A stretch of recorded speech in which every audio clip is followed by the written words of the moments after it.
This show is part of the Head Stuff Podcast Network. Welcome, gather round the fireside and listen to a tale of Fionn McCool, Cullen, Deirdre of the Sorrows, Granuaile. From giants right down to fairies, of both the drooping and solitary, and those who are sometimes scary. Anything goes by the fireside. Yeah. Fireside, the Puka fireside, the Marrow fireside. Kings and queens fighting heroes, don't you run from the fun, there's no need to hide. Sit by the fireside.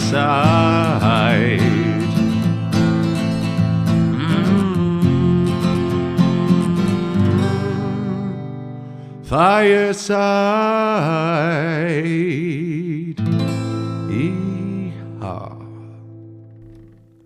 Hello and welcome to Fireside, the Irish storytelling podcast. Each episode of Fireside, we take a story from folklore and mythology, we retell it, have a chat about the tale itself, and about the craft, the culture, and the history of storytelling.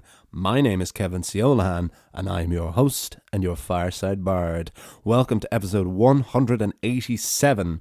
Today on the Irish Storytelling Podcast, we have a folk tale that ears on a little bit spooky, a little bit at night time, set in the southwest of Ireland, with an interesting name of my own concoction. This is Horsepiper. But before that, a very big welcome to any new and returning listeners. You're more than welcome to listen to this episode if you've just shown up at the door of Fireside. Give this episode a listen. This should give you a nice little taste. It's a very much a regular meat and two veg of Fireside story this week, a folk tale. And if you enjoy it, why don't you dip back in throughout the tale or throughout the sagas of Fireside. And if you want to, you can go right to the very back, nearly 4 years ago, all the way back to episode number 1 and see what we've been building up to on the journey of Fireside. All the usual ways you can support the podcast. Follow me on Instagram at FiresideBard. Email me at thefiresidebard@gmail.com if you haven't done so already. Those are the places to get in touch with me. Those are the places for the business or personal inquiries or just to say hello. You can tell a friend about the podcast. You can share it on your story as people do. Thank you so much. And my favorite ways, you can buy my book, my poetry book, Garden, Sea and Neomyth of Home. It's given me the greatest joy of all at the moment to send that all around the world. And please do let me know your feedback, those who have bought it. Please do continue to do so. I love hearing from each and every one of you, and especially to send it all around the world.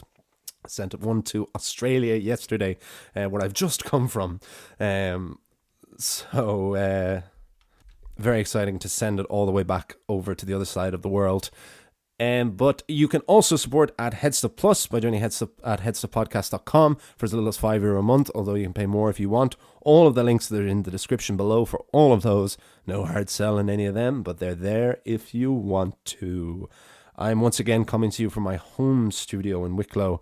We've got a lovely little cozy setup, perfect for a tale, especially one set at midnight and one that comes from one of our original sources, the beautiful The Treasury of Irish Fairy and Folk Tales. I put the link in the description below to where you can buy it on Amazon the week before last when we did the story of The Drunken Master, which I actually wrote and recorded over in London, so I had to bring this phone book over in my little handheld luggage, taking full advantage of the rip-off of Ryanair insisting you add priority booking just so you can bring anything more than a goddamn backpack. That's for another time. But the picture on Amazon of the link it just doesn't do it justice. It's actually, it's a Barnes and Noble edition, and the American book chain, but it is just absolutely stunning. It's lovely to be back with it because, again, this doesn't get to come on tour with me. These are the benefits of being back home for a little while, of getting to access these great things, because I love getting to adapt at all and scouring the internet for sources I'd never find in bookshops or libraries or anything, but you just can't. Especially, I have very bad eyesight, and the extended period of looking at the screens really destroys my eyes. So there's nothing like leafing through a beautiful hardback with golden pages and a beautiful green cover. It is like delving through a spell book. So more and more of stories from a treasury of fairy and folk tales for sure. And this one again comes from the solitary fairy section, although I would consider that this is almost more of a trooping fairy tale. What's interesting and what was fun for me is you'll see that it is centered around a fairy that we have encountered in another way nearly 4 years ago now, like one of the very, very opening stories of Fireside. And it seems to be more of a broad term for a fairy, but we'll discuss the ramifications of that afterwards. But we'll get down to it now. We'll chat more afterwards. This is the tale of the Horse Piper on Fireside.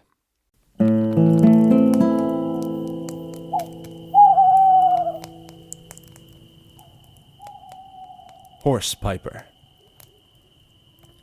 In County Kerry, near the coastlines of the southwest of Ireland, there lay the comfortable land of one Patrick Burke. A hard-working family man who himself had come from a hard-working family, Patrick was not the most well-off of men, but he was far from the poorest. He worked to keep everything he had, but he also had the opportunities to keep it.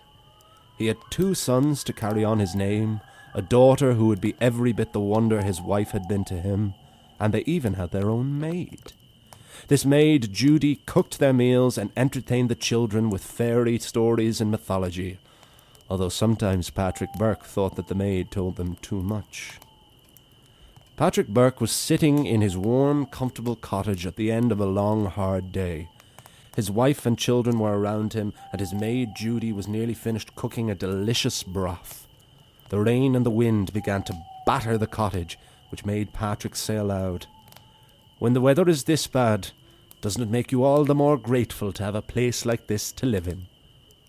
All his family agreed that there was nothing like rain to make you happy to be indoors. But suddenly the wind and rain escalated to thunder, and the flashes of lightning, and then the high, wailing screech of something else. Judy the maid dropped her spoon into the broth and recoiled in fright. Seeing the maid panic, the children ran to their fathers. "For God's sake, Judy, you'll frighten in the poor children," said Patrick. "They should be frightened," said the maid, "for if there's a banshee outside, then one, if not all of us, has a lot to be afraid of." "It was only the old gate creaking. I've been meaning to go out and oil that, but the weather has been only getting worse." Judy's heart rate began to slow slightly before a thundering knock came at the door. Thump, thump, thump, thump. "Who could that be?" cried Judy. "We'll go and answer it and find out," said Patrick, who, while he was critical of his maid's hysteria, preferred not to have to be the one to answer the door himself, just to be on the safe side. "Oh, yeah, it's all well and good for you, Master Burke. You wouldn't be so keen to answer it if it was your grandfather who had been turned into a horse." "Fine," said Patrick. "I'll answer the door myself." The master of the house went to the front door and called, "Who's there? Who's at the door?" After a moment, through the door and over the sound of rain and wind came a voice that said, "It's me, Pat." And immediately Pat recognized the voice as that of the young squire. Patrick had his own land, but he was far below even a squire. He opened the door and invited his better in. "My apologies for the delay, sir. Your honour's honour is most welcome here, and if you wish to humbly demean yourself, please remove your coat, and we will give you a blanket to dry and warm yourself by the fire until this dreadful rain stops." The squire removed his jacket and boots, took the dry blanket off Judy and sat down. "I am most grateful for you letting me in. It's so rough out there I thought I was about to take flight. I thought there was nobody at home when first I knocked." "I'm sorry for that, sir. My maid Judy is a tad suspicious, and in fairness to her, she has good reason to be." "And why is that?" asked the squire. "Well, did you ever hear the tale of Diarmuid Bawn?" "I can't say that I have." Patrick Burke sat the chair beside the squire and went on. "Diarmuid Bawn was a piper, and easily the finest one in any parish. He put his full 21 years of learning, refining and playing, and could make the instrument as sweet or sorrowful as he wanted." "And what about him?"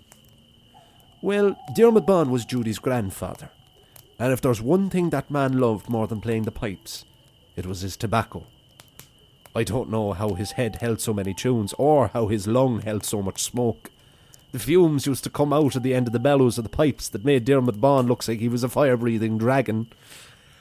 Well, one night, a night much clearer and drier than tonight, Diarmuid Bond was on the hunt for tobacco. He would sooner go to bed without dinner than not have a go of his pipe. But unfortunately he couldn't cross the river into the village because a flood had made the water level rise like the drowning of a goddess. I'd imagine we'll have a similar situation after this storm tonight. So the piper had a mind to follow the river downstream until he reached another bridge to cross over and retrieve some tobacco. He was determined, even if that meant knocking on the door of strangers. But further downstream, Diarmuid Bond began to hear a sound he thought was just the increasing current of the river. But it continued to grow louder and louder until the piper realised it was the sound of 1,000 cheering tiny voices. And finally over the hill Diarmuid Bond witnessed a sight that made him regret ever once having smoked tobacco. He saw an entire army of the other folk. Not a one that was taller than his ankle, yet in numbers that would make any man tremble. The piper jumped and attempted to hide from the fairy dragoon. He heard the general come forward.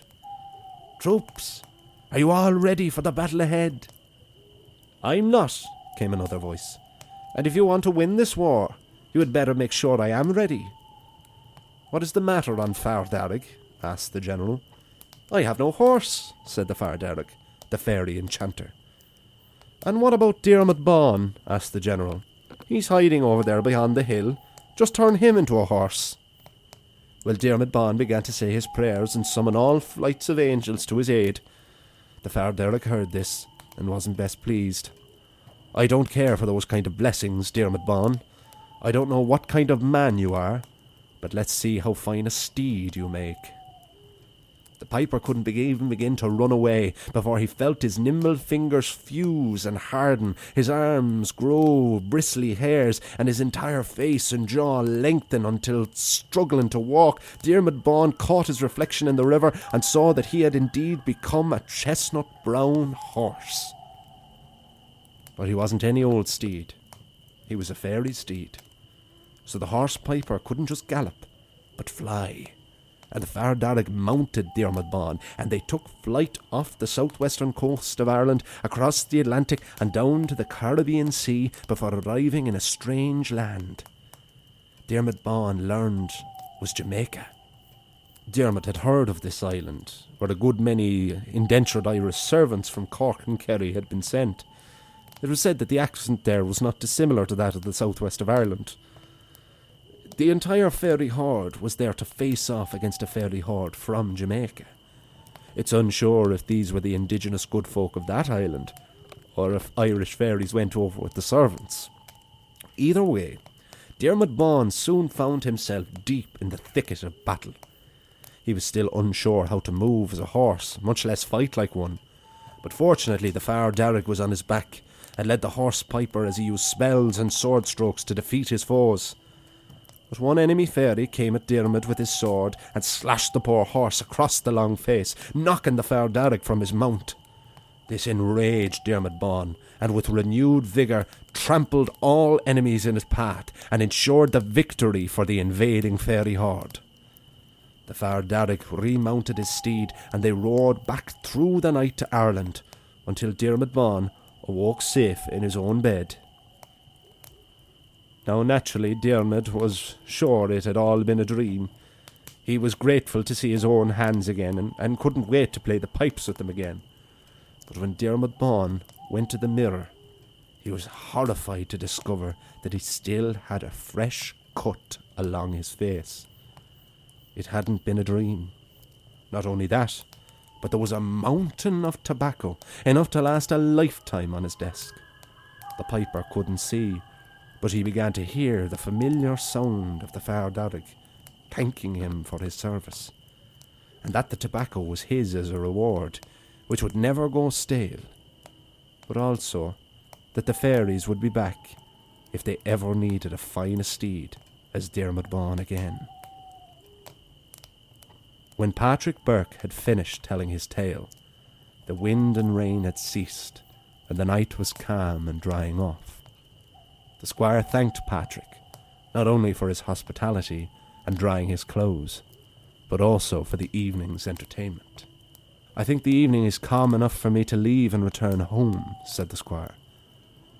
But as he was seeing his superior out the door, Patrick looked up into the clear full moon and said, "Be careful on your way home now, for that was no entertainment, and this is the exact kind of night that Diarmuid Vaughan was turned into a horse." The end.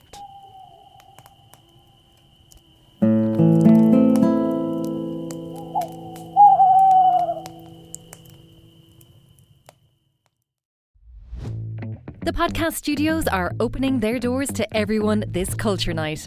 Come see the place where your favourite Head Stuff Podcast Network shows are made.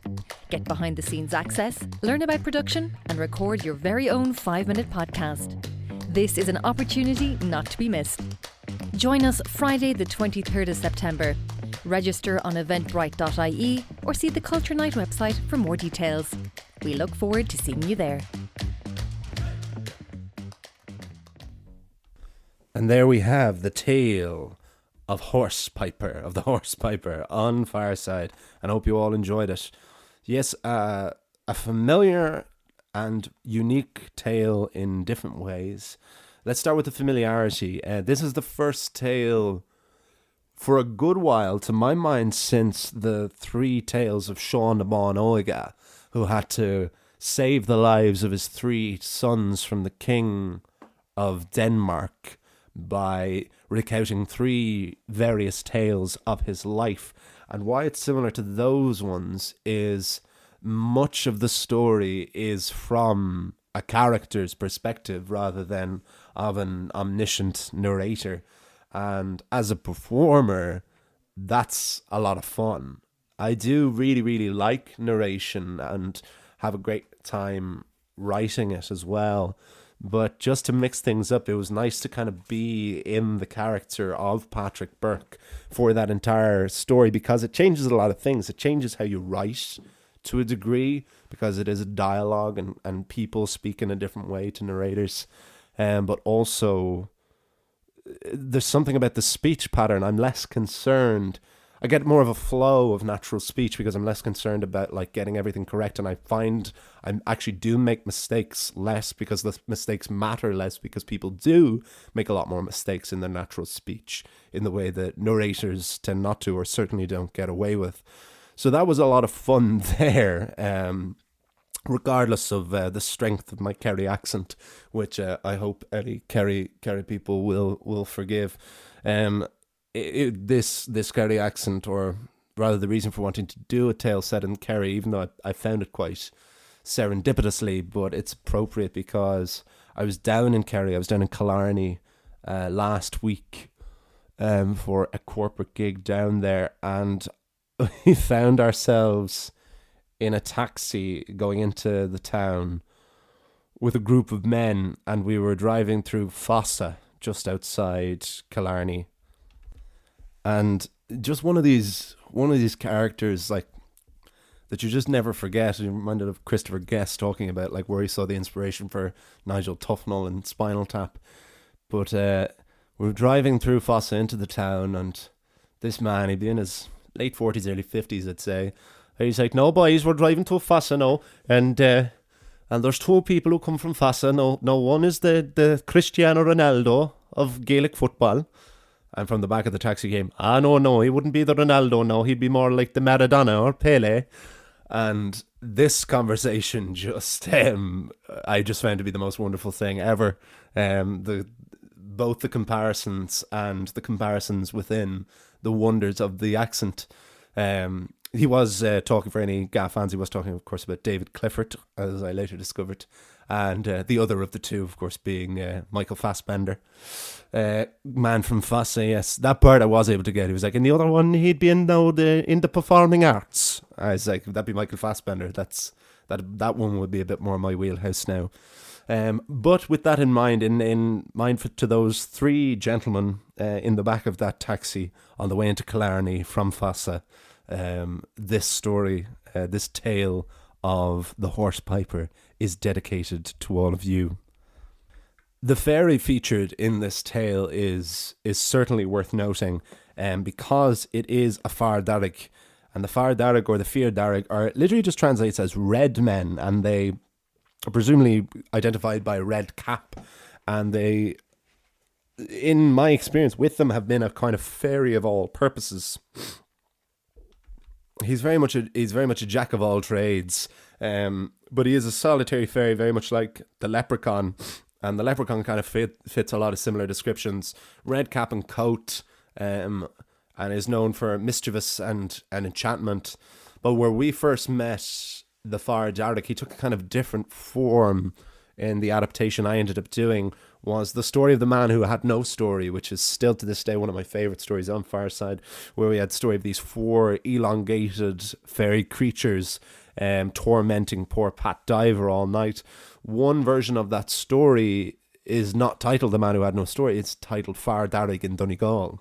So these creatures are meant to be Fir Darrig in a certain way. But in this case, we encounter this fairy horde, this massive army, and the Far Darrig seems to form a very, very crucial position. He forms a part of a druid or a sorcerer or a wizard. It's basically like having Gandalf in your army at Pelennor Fields. He's your one, or sure, Gandalf was still in Minas Tirith at that point. You get what I mean.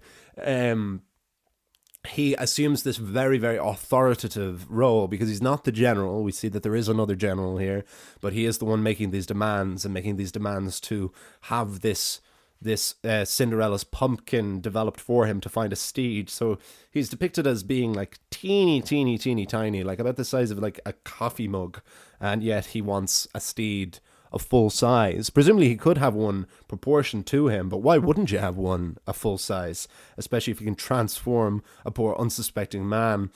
And that was another moment that really reminded me of The Man Who Had No Story, is this kind of omnipotence of fairies that they can have in some of these tales, where they always know everyone's name and where they are and what the crack is and how to reward them as well. Like they were able to go, it's like, well, what about Diarmuid Bond? Was it just White Diarmuid? He's not over there lying there, he's hiding. We know who he is, we know he's out there, and we know what he wants, because at the end they reward him with this mountain of tobacco. But then astonishingly, in something I've never come across again in one of these tales, they go not to anywhere in Ireland, not to Scotland, not to Wales, not even to Lachlan or Denmark or any of them.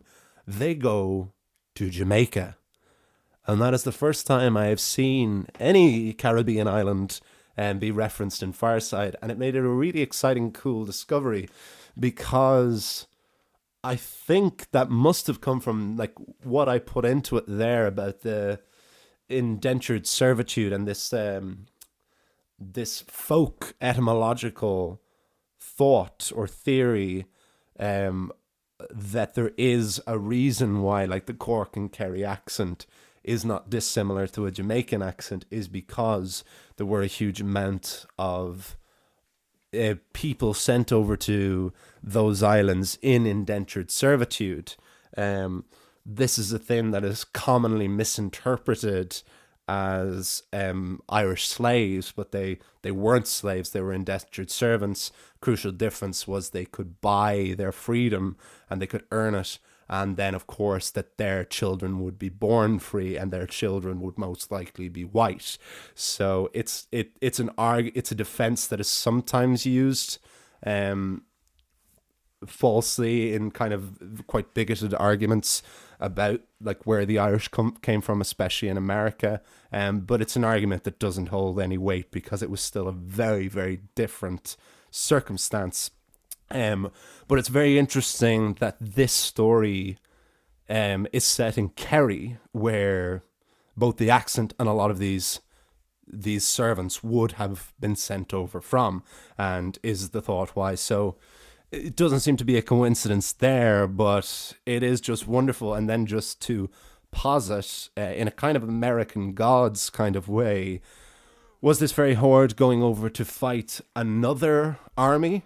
Was it going over to fight an indigenous army of Jamaican fairies, the Jamaican other folk? What would they look like? I believe it's Brer Rabbit, isn't it? I don't know anything about Brer Rabbit, but because Malcolm Gladwell's mother came from Jamaica, isn't it? And he speaks sometimes about Brer Rabbit.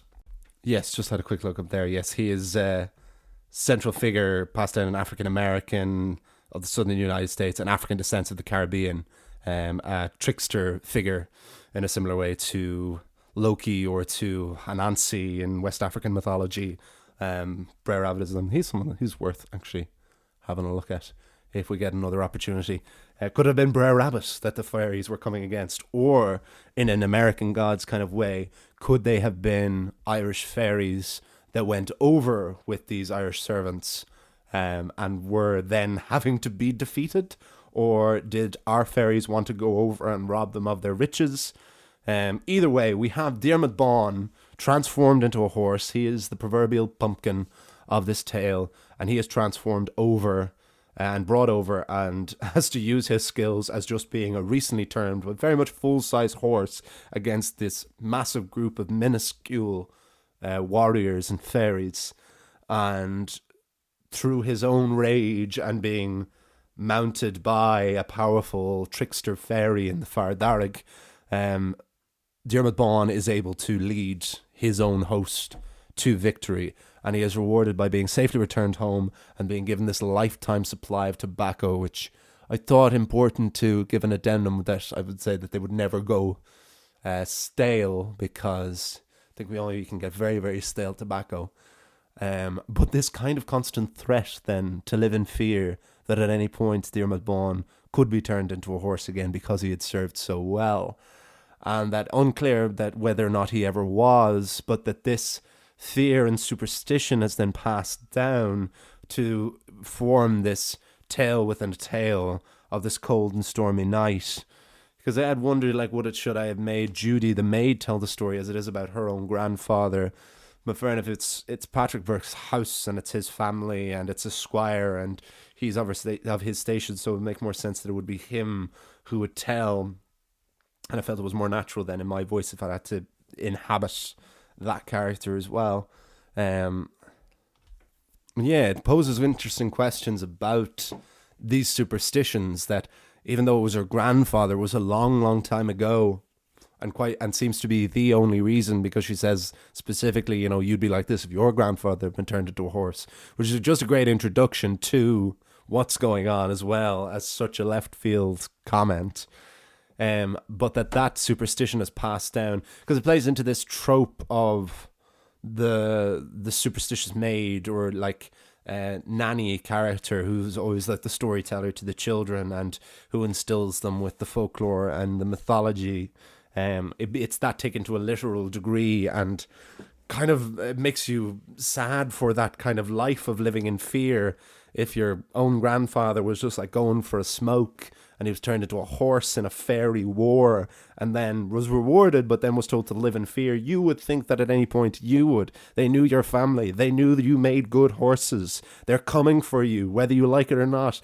Guard the doors. Lock the gates. Don't answer them to anyone. You would be like that. So yeah, I totally respect and appreciate Judy's paranoia, and they shouldn't have let the squire in. The squire I also enjoyed. I don't even know. I guess it's again the weary traveller trope. A lot of tropes: the superstitious maid, the weary traveller, the gather around the fireside, the tale within the tale. It made it all very comfortable, familiar, and warm ground. It felt like I was there myself for a while I was doing the telling, and I hope you all felt the same. But with that, I will wrap things up, and that is the tale of Horse Piper. I hope you enjoyed it. All the usual things. You can follow me over on Instagram at FiresideBard. Email me at thefiresidebard@gmail.com. You can buy my book, Garden Sea and Neo Myth of Home. It can be shipped anywhere around the world, or you can get it instantly on Kindle version at Amazon. Support the podcast directly at Headstuff Plus for as little as €5 a month, although more if you want it. All of those links are in the description below. Next week, we return to the Fianna for the aftermath of the Hill of Slaughter. But until then, I'll see you all. You'll hear me all next time. And remember, wherever you are and wherever you go, you can always join me by the fireside. This show is part of the Head Stuff Podcast Network, a hub for the creative and the curious. Shows are produced in association with Headstuff and the Podcast Studios Dublin. Find out more or become a member at headstuffpodcasts.com.